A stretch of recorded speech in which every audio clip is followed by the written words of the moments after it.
السلام علیکم ورحمۃ اللہ۔ الحمدللہ والصلاۃ والسلام علی رسول اللہ، اما بعد۔ قال اللہ تعالی فی القرآن المجید وَأَنزَلْنَا الْحَدِيدَ فِيهِ بَأْسٌ شَدِيدٌ وَمَنَافِعُ لِلنَّاسِ۔ ہم نے لوہا نازل کیا اور اس لوہے کے اندر لڑائی کے لیے سامان موجود ہے اور اس میں انسانوں کے لیے بے شمار فوائد ہیں۔ یہ ایک سورت ہے جس کا نام ہے سورہ الحدید، یعنی آئرن، لوہا۔ میرا یہ سوال ہے کہ اللہ تعالیٰ قرآن مجید میں لوہے کے نام پر ایک سورت نازل کر رہے ہیں، تو آپ نے کسی عالم کی کوئی کتاب پڑھی ہے جس نے لوہے کے عنوان سے کوئی کتاب لکھی ہو؟ کیوں جی؟ اللہ تعالیٰ لوہے کے عنوان پر سورت نازل کر دیں اور ہمارے علماء لوہے کے عنوان پر کتاب نہ لکھیں، یا اس حال میں بیٹھے ہوئے لوگوں نے زندگی میں سینکڑوں خطبات جمعہ سنے ہوں گے، کبھی کسی خطیب کی زبان سے آپ نے لوہے کی عنوان پر خطبہ جمعہ سنا ہو؟ سنا جی؟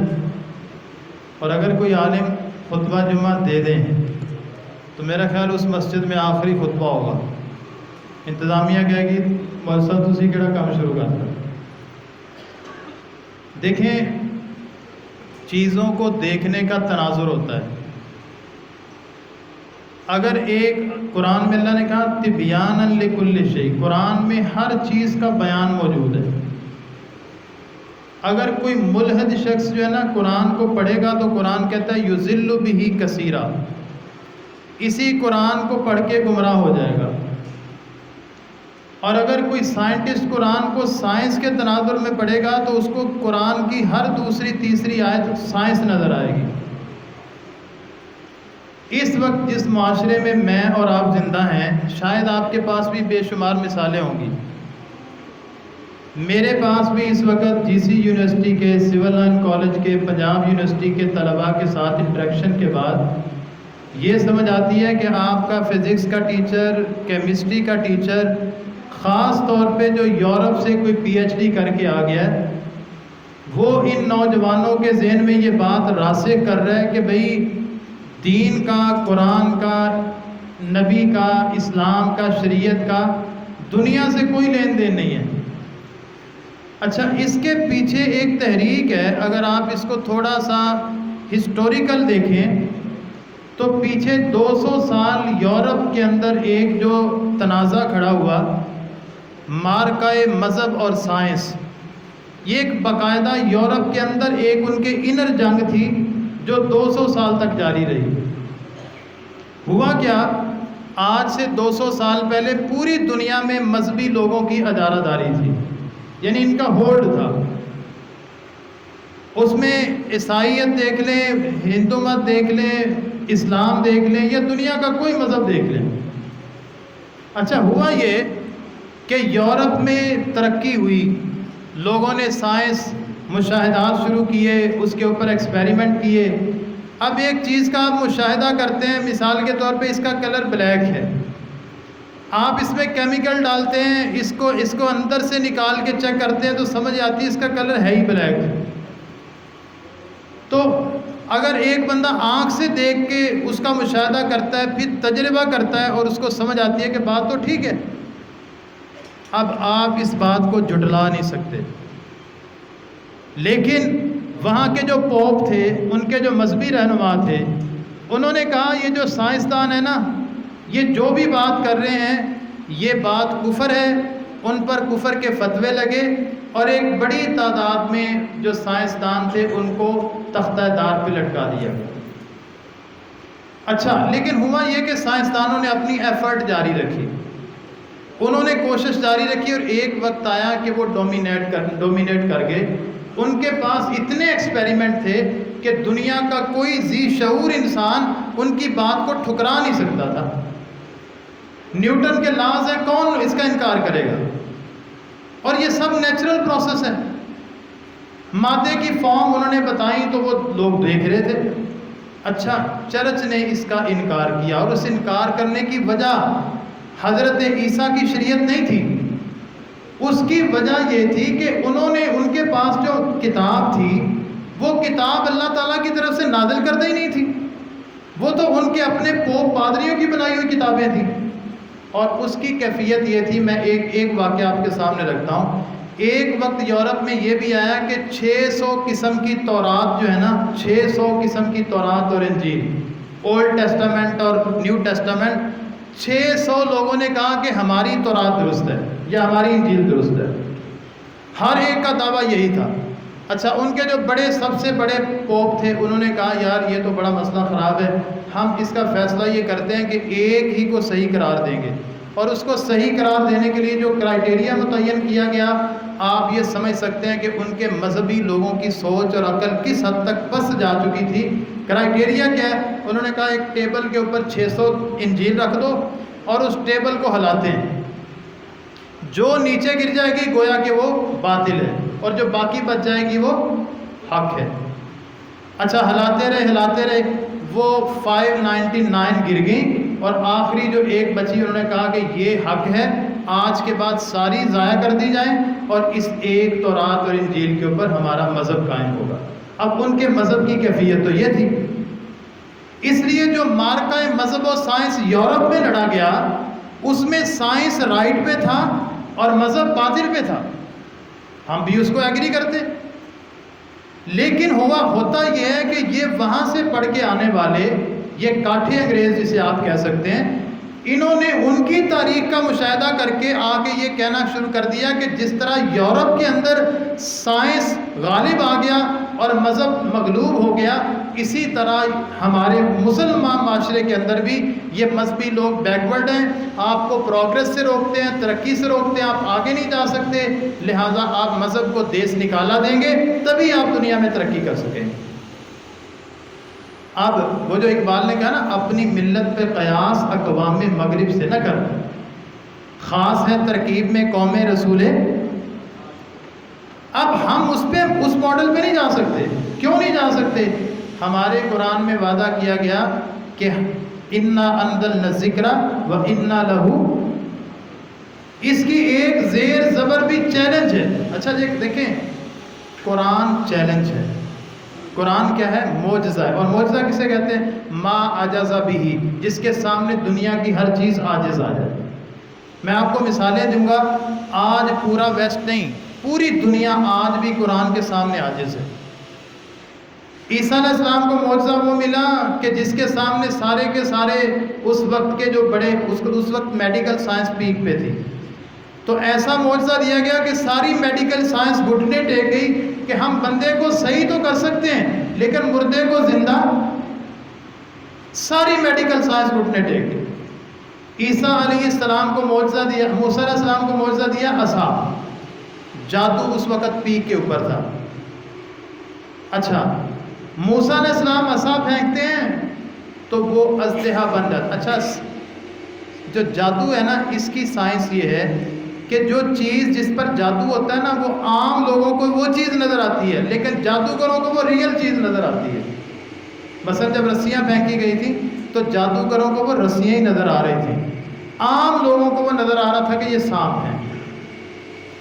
حضرت موسیٰ نے جب پھینکا تو وہ ایسا ریئل اژدہا بن گیا کہ جادوگر فوری کہنے لگے کہ آمنا برب موسیٰ و ہم موسیٰ اور ہارون کے رب کے اوپر ایمان لے آتے ہیں. معجزہ آیا تو سارے کے سارے جادوگر گھٹنے ٹیک گئے. اور وہ جادوگر ڈبنا ڈیرے جس کے بارے میں قرآن کہتا ہے یأتوک بکل سحار علیم، جو سب سے زیادہ جاننے والے جادوگر تھے نا، جن کا طوطی بولتا تھا دنیا میں، ان جادوگروں کو اس نے اکٹھا کیا اور وہ پیک کے دنیا کے ریسرچ اسکالر جو اس وقت سمجھے جاتے تھے سب موسیٰ علیہ السلام کے سامنے گر گئے. آپ کو جو قرآن دیا ہے اس وقت کہا گیا فَأْتُوا بِمِثْلِهِ فَأْتُوا بِسُورَةٍ مِثْلِهِ، اس کی مثل کوئی صورت لے آؤ. اس وقت چیلنج کیا تھا؟ لٹریچر، ادب، شعر، سخن، کلام، منطق. لیکن آج کے دور میں کوئی منطق کو نہیں مانتا. آج دنیا منطق کو چھوڑ چکی ہے. آج دنیا ریئل سائنس کے اوپر آ چکی ہے. اس کا اندازہ کیسے لگانا ہے؟ آپ چلے جائیں پنجاب یونیورسٹی میں میرٹ چیک کریں. جو سوشل سائنسز ہیں یا دیگر چیزیں ہیں ان کا میرٹ چیک کر لیں, اور جو ریئل کنکریٹ سائنس ہے اس کا چیک کر لیں. جو دنیا کے پیک دماغ ہے نا, اس وقت وہ آپ کی سائنس کی طرف جا رہے ہیں. آج کے استاذ کا چیلنج یہ ہے کہ وہ اپنے بچے کو قرآن سے یہ ثابت کرے کہ بیٹا قرآن جو سائنس کے حقائق بتا رہا ہے وہ 1400 سال پہلے بھی سچ تھے, آج بھی سچ ہیں, اور قیامت تک. اگر آپ نے یہ جنگ گنڈا سنگھ کے ان دیہاتوں میں نہ لڑی تو کل کو آپ کے بچے جب لاہور پہنچیں گے, پی ایچ ڈی کے لیے بیرون ملک جائیں گے مسلمان, واپس آ کر اللہ کا انکار کرنے والے ہوں گے, ملحد ہوں گے. اور یہ میں کوئی ایک گمان ظاہر نہیں کر رہا, اس کی پریکٹیکل شکلیں اس وقت موجود ہیں. آپ کے ملک میں ایسے شیخ الاحادیث کے بیٹے موجود ہیں جو اللہ کی ذات کا انکار کر چکے ہیں. میں ریفرنس دے سکتا ہوں آپ کو. یہ نہیں انکار کر چکے ہیں, بلکہ ان کا Facebook ID check کر لیں, وہ لوگوں کو دعوت دے رہے ہیں کہ یار یہ مذہب کی بات بیکورڈ لوگوں کی بات ہے, قرآن کا کوئی تعلق نہیں ہے آپ کی میڈیکل سائنس کے ساتھ, آپ کی فلاں کے ساتھ, آپ کی فلاں کے ساتھ. وہ اس کا دفاع کر رہے ہیں. اب کرنا کیا ہے؟ کرنا یہ ہے کہ قرآن کی سائنٹیفک سٹڈی کرنا ہے. قرآن کی 700 سے زیادہ آیتیں میڈیکل سائنس دیگر علوم کے ساتھ. میں آپ سے سوال کرتا ہوں, البقرہ دوسری صورت ہے, کیا معنی ہے اس کا؟ گائے. گائے اگر آپ انگلش سائنس میتھ اور اس میں چلے جائیں اپنے سبجیکٹ میں, تو گائے کس عنوان کے تحت پڑھیں گے آپ؟ کس سبجیکٹ کا عنوان ہے جی؟ 2.5 پارے. 2.5 پارے. ٹاپک کیا رکھا؟ گائے. الرات بجلی, کڑک چمک, الحدید لوہا, یہ صورتوں کے نام ہیں. آپ صرف قرآن کی 114 صورتوں کے نام لکھ لیں اور اس ٹائٹل کو اپنے سبجیکٹ کے ساتھ ریلیٹ کریں, آپ کو سمجھ آئے گی کہ 1/3 قرآن جو ہے نا اللہ تعالیٰ نے سائنسی علوم کے اوپر نازل کیا. میں کوئی ریسرچ آپ سے شیئر نہیں کر رہا, آج کا ایک کلپ شیئر کرتا ہوں. ابھی ہم جب راستے میں آ رہے تھے تو ایک کلپ میں نے سنا کہ امریکن ایک پروفیسر ہیں, انہوں نے ریسرچ کی. وہ یہ کہتے ہیں کہ یہ جو لوہا ہے نا, لوہا یہ اس زمین کے اندر, اس نے کہا پیدا نہیں ہوا. اس نے کہا اس لوہے کا ایک ایٹم پیدا کرنے کے لیے جتنی انرجی درکار ہے, اگر یہ ساری کائنات کی انرجی کو اکٹھا کر لیا جائے تو لوہے کا ایک ایٹم بھی بنانے کے لیے وہ انرجی اگر اس کو 4 سے ملٹیپلائی کر دیا جائے تو پھر بھی وہ کم ہے لوہے کا ایک ایٹم نازل کرنے کے, بنانے کے لیے. اچھا, اس کی ریسرچ یہ کہتی ہے کہ اس زمین سے لوہا پیدا نہیں ہوا, لوہا کسی آؤٹ سورس سے اس زمین کے اندر داخل ہوا اور ہم لوہے کو استعمال کر رہے ہیں. اچھا, اس کا جواب جو ہے قرآن نے دے دیا, وَأَنزَلْنَا الْحَدِيدَ, ہم نے لوہے کو نازل کیا. ہم نے لوہے کو نازل کیا. دیکھیں, زوال جب آتا ہے نا تو اس کی بھی وجوہات ہوتی ہیں. ہم صرف یہ دعویٰ اگر کریں کہ ہم نے سب سے پہلی بندرگاہ بنا دی, سب سے پہلے پولیس کا نظام ہم نے دیا, اس میں کوئی شک نہیں ہے, لیکن ہم نے دیا تھا. لوگ آج اس کو پریکٹیکلی دیکھنا چاہتے ہیں. اللہ تعالیٰ نے انبیاء کے ذریعے وقت کے, دیکھیں حکمت کیا ہے, جہاں جہاں قرآن پڑھتے ہیں اللہ تعالیٰ کہتے ہیں کتاب نازل کی اور حکمت نازل کی. یہ حکمت کیا ہے؟ حکمت یہ ہے کہ جو ریکوائرمنٹس ہیں, جو سچویشن ہیں, جو حالات ہیں, اس کے مطابق کتاب کو پیش کرنا, یہ حکمت ہے. آج ہماری حکمت کیا ہے کہ ہمارے ہاتھوں میں بچہ مسلمان پیدا ہوا تھا, یہ کہیں ملحد نہ ہو جائے. اس کو چند کلیے بتا کر کوئی ظالم اس کا دین اور ایمان خرید نہ لے.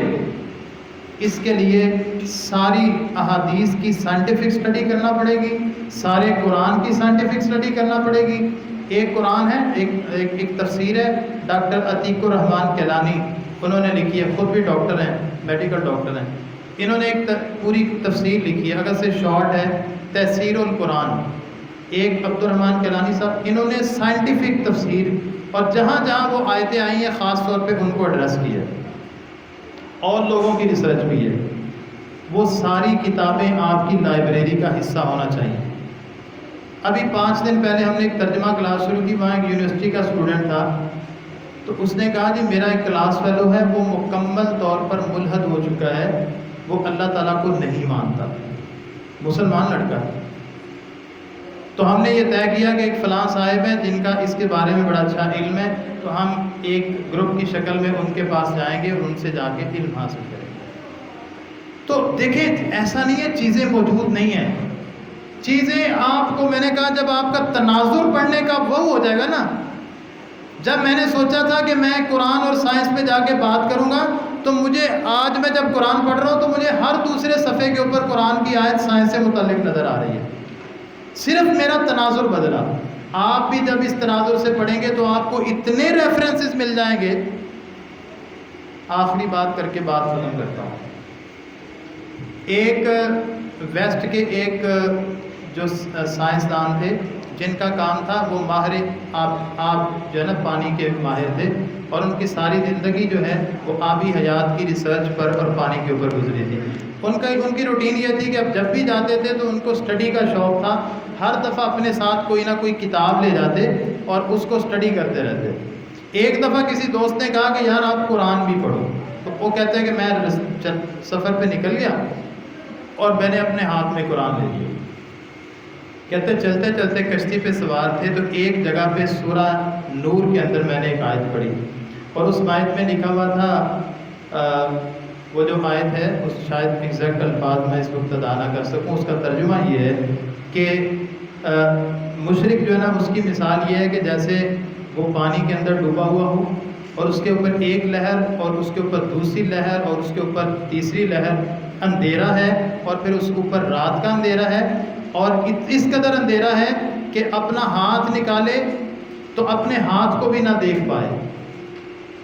کہتا ہے میں نے اس آیت کو پڑھا اور میں نے پھر اس کو بار بار پڑھا، میں نے اس آیت میں جو تمثیل دی گئی ہے نا کہ ہر لہر اور لہر کے اوپر لہر اور لہر سے پیدا ہونے والا سایہ، کہتا ہے میں نے کہا کہ جس بندے نے یہ کتاب لکھی ہے نا، مجھے لگتا یہ ہے کہ اس بندے کی ساری عمر پانیوں کے اندر بسر ہوئی ہوگی، کیونکہ اتنی خوبصورت مثال کوئی عام آدمی دے ہی نہیں سکتا۔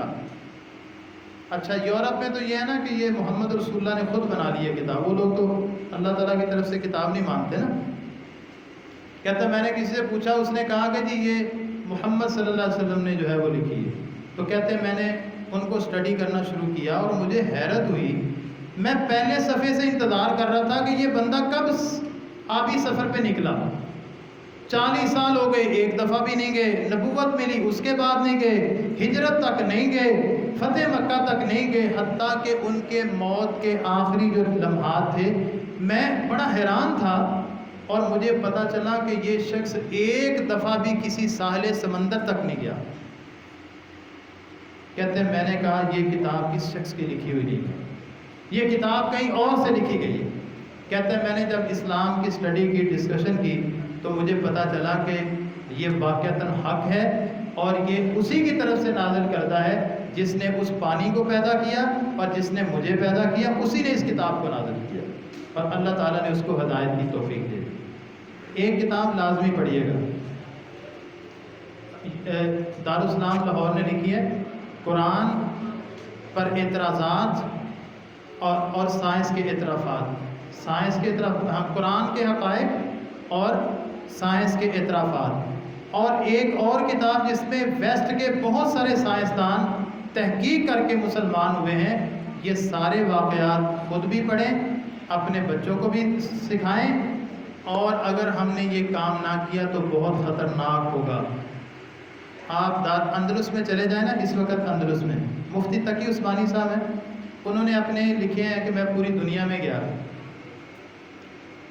مفتی تقی عثمانی صاحب لکھتے ہیں کہ میں پوری دنیا گھوما، جتنا دین سے نابلد میں نے اندلس کے لوگوں کو پایا، اتنا میں نے کہیں، کہتا ہے جہاں بھی جائیں وہاں یہ پتہ چل جاتا ہے کہ قبلہ کس طرف ہے، لوگ بتا دیتے ہیں کہ اچھا جی قبلہ اس طرف ہے، اور بہت ساری جگہوں پہ غیر مسلمس کو بھی پتہ ہوتا ہے کہ قبلہ کس طرف ہے۔ کہتے ہیں میں اندلس میں گیا، مجھے گھنٹہ اس بات پہ صرف کرنا پڑا کہ بھئی میں نماز پڑھنا چاہتا ہوں، قبلہ کس جانب ہے؟ کہتے ہیں وہاں ایک شخص ایسا نہیں تھا جس کو مسلمانوں کا قبلہ یاد ہو، اور اندلس وہ جگہ ہے جہاں آپ نے 600 سال حکومت کی ہے۔ جب وار ہوتے ہیں نا، جب ذہن تبدیل ہوتے ہیں تو پھر اس قدر گراوٹ میں انسان چلا جاتا ہے۔ تو یہ ایک جنگ ہے، جو جنگ اسکول کے کلاس روم تک منتقل ہو چکی ہے، اس میں کچھ آپ فزیکل کامیابیاں حاصل کر چکے ہیں، لیکن آپ روزانہ پڑھ لیں، آج بھی امریکہ سے ویسٹ سے روزانہ اسکالرشپ آ رہی ہیں، اور آپ کے جو اہم برین ہیں لاہور سے، اسلام آباد سے، کراچی سے، ان کو منتقل کر کے ان کو دوبارہ ذہن چینج کر کے آپ کے معاشرے کو سویپ کرنا چاہ رہے ہیں۔ تو آئیے، ایک مقدمہ میں نے آپ کے سامنے رکھا ہے، کوئی لیکچر نہیں تھا، یہ صرف ایک دعوت فکر تھی۔ اس پر کتابیں پڑھیے، لیکچر سنیے، ڈسکشن کیجئے، سیمینار کیجئے۔ صرف ایک سیمینار قصور کے اندر قرآن اور سائنس پر ہونا چاہیے، جس پر ہم مختلف اسکالرس کو بلائیں اور اس کے اوپر سوال و جواب ہوں، اور ہم اپنی کلیئرٹی لیں اور آگے طلبہ تک منتقل کریں۔ اللہ تعالیٰ توفیق دے کہ جو بات میں نے کی ہے آپ کے سامنے پیش کیا مقدمہ، اس پر مجھے اور ہم سب کو چیلنج سمجھ کر کام کرنے کی توفیق دے۔ جزاکم اللہ خیر۔